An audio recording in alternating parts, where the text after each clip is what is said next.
adelante, don Luis Ernesto, con los planteamientos o las preguntas que hice.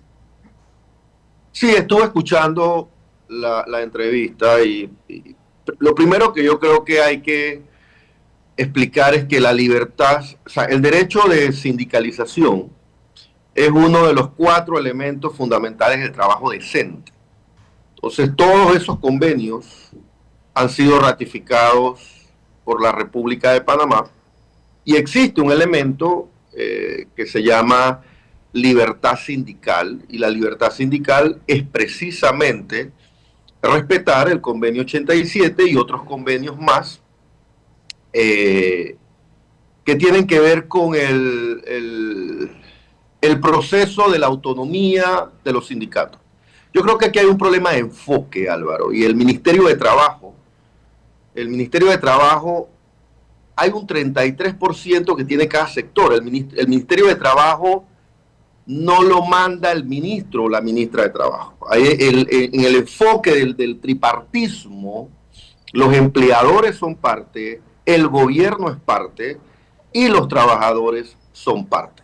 Entonces, lo primero que no puedes hacer es establecer mecanismos extrajudiciales de perseguir, por ejemplo, este tema de las cuotas, porque eso está dentro de nuestro código de trabajo, de nuestras leyes laborales, y aparte de los convenios que han sido ratificados por Panamá. Entonces, ahí hay un tema de un enfoque que deberíamos, que creo, ahora sí ya ahí está la cámara. Ese es uno de los enfoques que no han sido bien traducidos al presidente, o la ministra de Trabajo decirle al presidente: eso que usted está diciendo no es correcto. Entonces, esa es la capacidad que debe tener un ministro. Un ministro tiene la capacidad, si es experto en el ramo que representa, de decirle a un ministro de Seguridad: usted no opine sobre temas que tienen que ver en mi relación con los empleadores o con los trabajadores. O decirle al presidente: eso que usted está diciendo no es correcto. Luego viene el tema de la administración de los fondos del seguro educativo. El seguro educativo lo reciben no solamente las organizaciones sindicales, también la reciben las organizaciones gremiales, las organizaciones en el MINSA, y la ley es muy clara de que eso está determinado para procesos de capacitación. O sea, a cada ministro le compete ser creativo para que estos fondos se usen de manera correcta. Entonces, tampoco no es correcto decir que a los sindicatos les dan fondos. Se le da fondos de administración a las centrales obreras. Y aquí en Panamá solo tenemos 9 centrales obreras. Entre esas, una es CONUSI, la CTRP, la CGTP. O sea, que a ningún sindicato, por ejemplo, el SUNTRAC no recibe fondos del seguro educativo, o mencionemos el sindicato de los productores, esos no reciben fondos directamente del seguro educativo. Sobre temas de que si se usa de manera correcta o no se usa de manera correcta, entonces ahí tiene que entrar el ministro o la ministra para establecer esos correctivos, y esos correctivos se establecen a través del consejo directivo del IPEL, que ahí funcionan diversos actores. Cuando yo fui ministro, yo determiné que las capacitaciones se tenían que dar a través de escuelas formales, pues, y las escuelas formales son las universidades. Entonces nosotros abrimos, y nada de eso de seminarios de una semana, ni de 2 semanas, ni de 3 semanas. Abrimos posgrados y maestrías en materia de negociación colectiva, en conocimiento de normas internacionales del trabajo y sobre temas inherentes a seguridad ocupacional en ambientes laborales. Y lo hicimos de manera tripartita. Se formaban los trabajadores, se formaban los empresarios, los empleadores.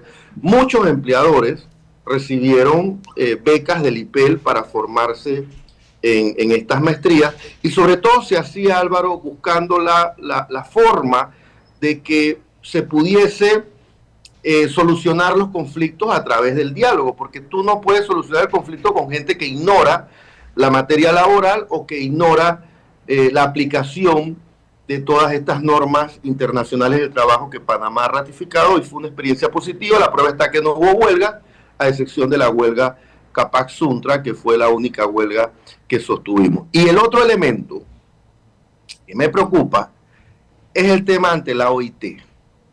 La OIT es el organismo que regula las relaciones del trabajo y que dicta memorándum y que dicta acuerdos y que dicta una serie de documentos o normas que luego son ratificadas por el país miembro de la OIT. Entonces, cuando tú haces este tipo de planteamientos donde, mira, aunque tengas una visión que si tiene fondos un sindicato, que no tiene un fondo un sindicato, eso no es un tema que el presidente lo puede determinar a través de estas acciones abruptas. Entonces ahí hay una falencia del ministro del ramo de no explicarle al presidente que lo van a meter como país en una lista corta. Y en una lista corta es como una lista gris o negra o con el color que le querramos llamar, pero vamos a estar entre los 25 países, porque la lista corta es eso. Primero hay una lista larga, ya estamos en la lista larga de 50 países, porque desde que la Comisión de Educación Sindical Mundial de la OIT se reúne, empiezan los exámenes. Exámenes es el relato de todo lo que ha estado sucediendo y hay como si fuera un proceso donde la parte afectada relata, pero también hay como un fiscal y hay todo un proceso de oídas para que al final se tomen conclusiones a través del Consejo de Administración que ya se reunió, que ya Panamá está entre los 50 países con peores prácticas en relaciones laborales, y esto implica otros temas transversales porque se mete el tema del trabajo infantil, se mete el tema del trabajo decente, se meten todos los elementos. Influyen que aparezcamos en listas por ahí de todos los colores. Por eso, ya estamos en una lista. Ahora, en junio, que se reúne la Conferencia Internacional de la OIT, lo que va a buscar, lo que estoy entendiendo del señor Méndez, es que aún nos restringas más como país a entrar en la lista corta. Y por lo que estamos viendo, de que sí hay una afectación, cuando yo escuché las declaraciones de la ministra, yo se lo digo con todo respeto y recomendación, usted no puede decir que los cheques o los pagos de la cuota sindical se depositen en el Ministerio de Trabajo. Eso no le compete al Ministerio de Trabajo. Eso es una relación entre el empleador y el trabajador, como bien lo define la norma, y establecer ese mecanismo, no sé de dónde se lo ha sacado, pero no es un mecanismo porque al final estás afectando la libertad sindical, porque estás llevando a que quien es dueño de esos fondos, por ley, nos guste o no nos guste, porque quiero ser muy objetivo, porque también quiero hacer otra crítica, que ahora la haré, nos guste o no nos guste, esos fondos no le pertenecen al Ministerio de Trabajo, esos fondos le pertenecen a X organización sindical. Entonces, todos esos mecanismos que están utilizando están abriendo como otra grieta, una grieta innecesaria, meternos en un enredo de una lista corta, donde entonces se va a meter, acuérdate que hay países muy top en cumplimiento de normas del trabajo. Por ejemplo, Panamá, durante nuestra administración siempre estuvo en el Consejo de Administración. Estuvo en el Consejo de Administración porque Panamá fue definido como un país de diálogo, porque también entran los empleadores y en ese momento los trabajadores y los empleadores impulsaron a Panamá como un país modelo para la inversión y de buenos empleos. Recuerda que estaba la ampliación del canal, se estaban construyendo la innovación de la línea 1 y 2 del metro, ya habíamos entrado a la línea 2 del metro. Entonces hubo muchos elementos concordantes por recomendaciones de las centrales obreras y por recomendaciones de los empleadores. Panamá entonces entra a ser parte del Consejo de Administración. Ya desde la administración del presidente Cortizo volvimos a salir y ahora esto se ha acrecentado y va a traer consecuencias de países que son muy influyentes en la OIT y que ya se lo han tenido que comunicar al canciller. Ya la Cancillería de Panamá tuvo que haber recibido una comunicación por parte de la OIT a través de la comisión sindical del Consejo de Administración. Ya tuvieron que haber sido advertidos. Recuerda que la sede de la OIT está en Ginebra. En Ginebra hay un embajador que representa a la República de Panamá y que tiene que ver todos estos temas, que dicho sea de paso es el mismo embajador de la administración del presidente Cortizo, el que sigue allá en Ginebra.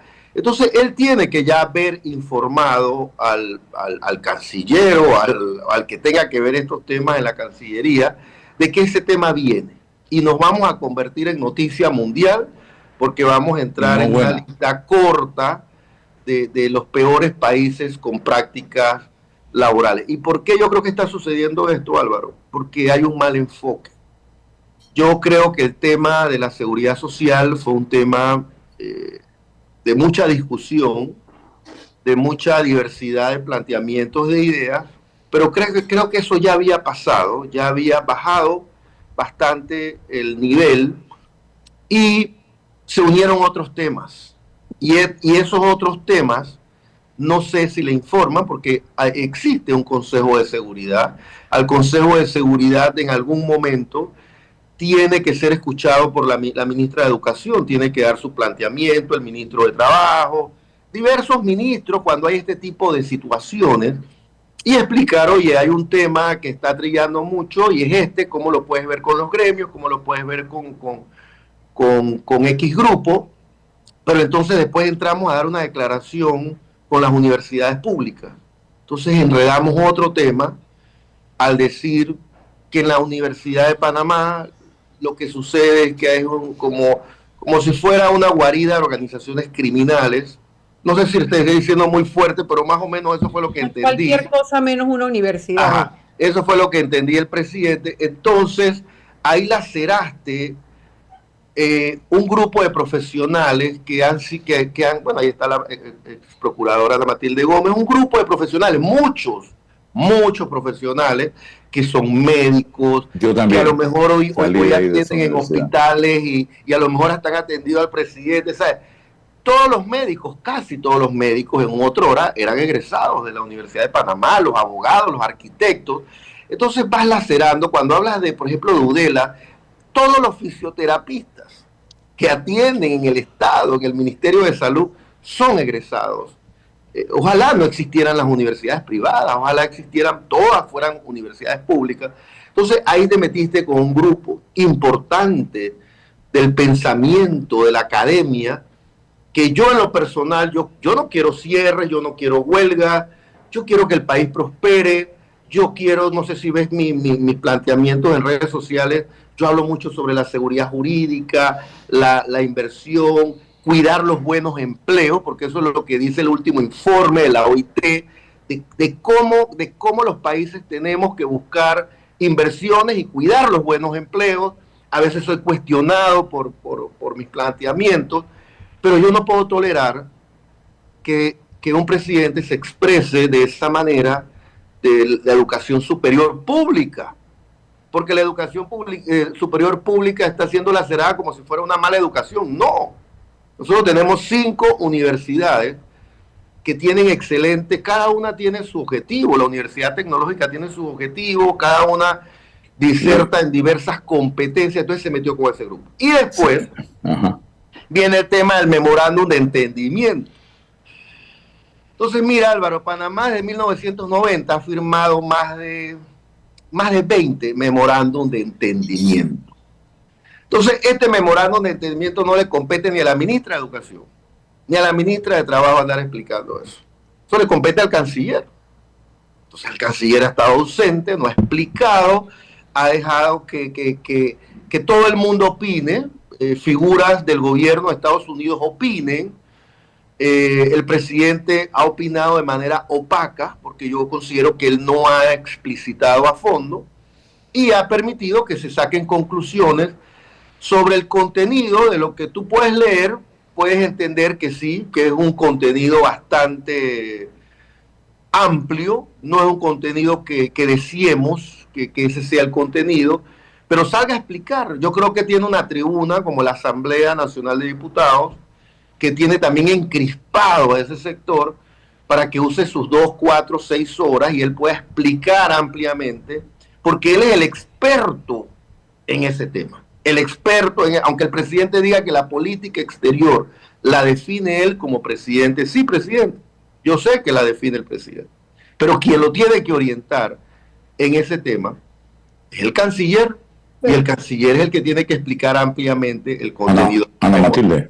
Álvaro, Luis Ernesto, saludos cordiales. Gracias. A mí me gustaría señalar que, aunque tú digas que ha habido, y en efecto es así, más de 20 memorándum que se han firmado, etcétera, etcétera, ninguno se había dado en el contexto de lo que estamos viviendo ahora, y a partir de la amenaza directa que viola la Carta de las Naciones Unidas, porque solamente el uso de una expresión de la amenaza del uso de la fuerza es violatorio de la Carta de las Naciones Unidas en cuanto al derecho internacional de mantener la paz entre los pueblos. O sea, esa amenaza es un antecedente. Y encima de eso, sobre la falacia del control chino sobre el canal. O sea, este era el peor momento para firmar ningún tipo de memorándum, de ningún tipo de entendimiento.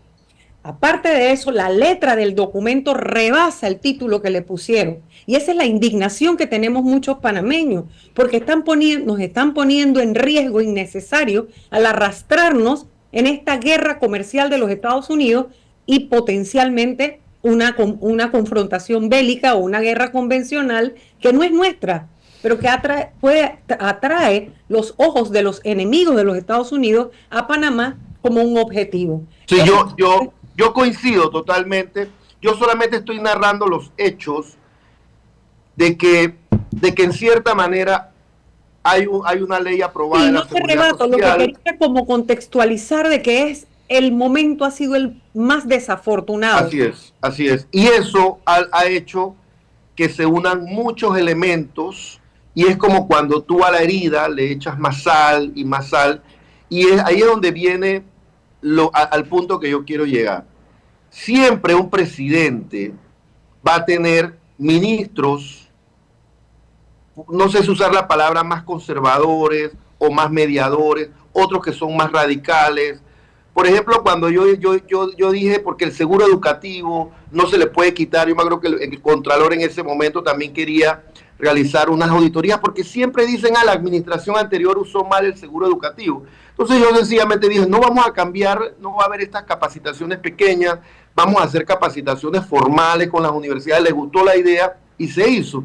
Y a lo mejor hubo en ese momento un ministro de Economía que tuve que explicarle qué era esto del seguro educativo, por qué existía y que no se podía restringir. Entonces, en un gabinete siempre va a haber eso, una diversidad de planteamientos o de personalidades. Entonces, ese elemento, yo creo que no sé dónde está, no lo veo, no lo encuentro, no sé quién le está sugiriendo poder pararme detrás de un micrófono y usar adjetivos, epítetos, vas ofendiendo la dignidad de organizaciones, de grupos, porque aquí no estamos hablando nada más de organizaciones sindicales, ni de gremios, ya estamos hablando de conglomerados de personas que responden a otros intereses que no son los, pero que responden a intereses del país, por supuesto, pero que a lo mejor no son intereses laborales, sino otros temas. Y esas asociaciones se van haciendo grandes y te van entonces haciendo ese estallido social. Entonces no puedes determinar y decir, es que ese estallido social es por el comunismo, es que ese estallido social lo provocó tal país, es que ese estallido, porque entonces empiezas a justificar la propia crisis que has provocado tú, o que han provocado tus ministros, o que ha provocado alguna acción que yo no la veo prudente, porque todo esto que ha pasado con la parte de las organizaciones sindicales en cuanto al seguro educativo, no hablemos del Suntrack, hablemos de las demás. Yo, por ejemplo, sé que la CTRP, Álvaro, todas las secretarias, está cerrada la CTRP, la CGTP prácticamente no está funcionando. Entonces eso no se había visto recientemente, y eso en cierta manera es como meterse con los periodistas, es como meterse con los ingenieros, con diversos grupos que tienen el derecho a organizarse porque la Constitución se los permite, y que al final no le estás dando ningún fondo regalado, sino que bueno, eso lo establece la ley general y está aprobado, pero haces lo contrario. Yo quiero, antes de terminar la entrevista, que me resuma sus preocupaciones en torno a lo que está pasando en este momento en su propio partido, el Partido Panameñista. Hay pendiente una elección para escoger la nueva junta directiva, y yo leía información en la que usted manifestaba que se están dando maniobras por parte del actual presidente, José Isabel Blandón, para impedir la renovación de sus estructuras internas. Esto es una denuncia muy seria. O sea, el señor Blandón quiere quedarse en la dirección del partido. Bueno, sobre ese tema, que más bien es un tema interno, porque en este momento el país está tan convulsionado que, mira, los partidos políticos, su liderazgo se mide cuando tú eres oposición y actúas como oposición, y ese creo que fue el mandato, no solamente del 2024, sino también del 2019. Imagínate, en el 2024 sacamos menos votos en la nómina presidencial que en la elección de 1984. Entonces eso creó un debate en el mes de agosto, en el mes de septiembre, y en el mes de octubre se envió una nota a los magistrados del Tribunal Electoral para buscar la viabilidad de adelantar, porque es eso, adelantar el proceso que se vence entre noviembre y enero del 2027-2028, para que se hiciesen una elección de la parte direccional del partido. En el mes de diciembre, los 3 magistrados del Tribunal Electoral nos contestan que eso es viable y nos explican las condiciones y qué es lo que tenemos que hacer. El 7 de enero, acogiendo esto que decían los 3 magistrados, volvemos a votar y votamos de manera unánime, 34 votos a 0 de 43, accediendo a llamar esa convención para elegir la junta directiva y el directorio. En medio de esa reunión, días posteriores, presentan una impugnación. ¿Quién presenta la impugnación? Una persona cercana a la administración del partido, y nosotros tenemos que volvernos a reunir el 13 de febrero para determinar si acogemos o no acogemos la impugnación. La rechazamos. Claro, ya la votación no fue unánime. Ya entonces la votación fue 24-10. Entre esos 10 votos en contra de la convención y a favor de la impugnación está el voto del señor Blandón. Entonces eso es lo que se está cuestionando, eso es lo que se está dirimiendo. Entonces todo esto, Álvaro, apelan porque los procesos electorales son así.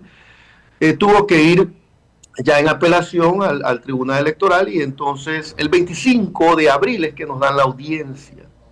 Pero en esa audiencia quien participa es el impugnante, y el impugnante tiene conocimiento del expediente, es el que presenta las pruebas, y acá el partido, representado por el señor Blandón, le preguntamos, oiga, y nosotros no vamos a estar en esa audiencia, queremos ver el expediente. Como no eres parte, la parte es el presidente del partido, que se supone que debe promover la convención.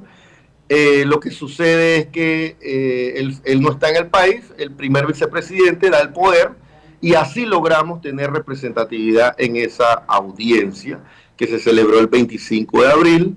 Así es que bueno, estamos ahora en espera que el partido es como un barco, el partido hoy es como un barco a la deriva sin capitán. Yo no quisiera decir esa frase porque es una frase dura, pero en el fondo sí, Álvaro, porque no se reúne. No hemos emitido planteamientos sobre hechos nacionales. No podemos nada más andar tuiteando o estableciendo algo en una red social. Para eso hay que reunirse, hay que debatir, no nada más hacer comunicados, sino no aparentar, parecer lo que somos, que deberíamos de ser oposición. Y tú sabes que en el tema del planteamiento de la amnistía, que es algo que está allí, no pensemos es que ya ese tema no lo van a meter más en la asamblea, ya por 2 veces lo han metido. Entonces hubo un voto de un representante del partido que eso no se debe ni de discutir. Los delitos, la amnistía es un concepto internacional, pero no lo puedes, es que en ningún momento se parece a lo que tengamos que ver como definición o en derecho comparado o en derecho positivo panameño de lo que son delitos comunes. Pero bueno, hubo un voto ahí también de un miembro del partido en esa comisión, que es la comisión de gobierno. Entonces, todas esas cosas, por supuesto, Álvaro, que golpean. Yo lo digo con toda tranquilidad, quizás este no es un tema que tengamos que debatir en un programa tan escuchado como el tuyo, porque este es un tema más interno del partido, pero sí, eso es lo que está sucediendo y eso fue lo que relatamos de manera muy objetiva a través de un periódico de circulación nacional. Bueno, muchas gracias. Gracias y saludos a la profesora Ana Matilde. Yo le digo profesora porque fue profesora mía de la universidad, a la ex procuradora. Y a usted también, Álvaro, saludos y gracias por la oportunidad. Saludos. Está con nosotros don Milo Murillo, que es director del Instituto de Mercadeo Agropecuario. Vamos a hablar de temas nacionales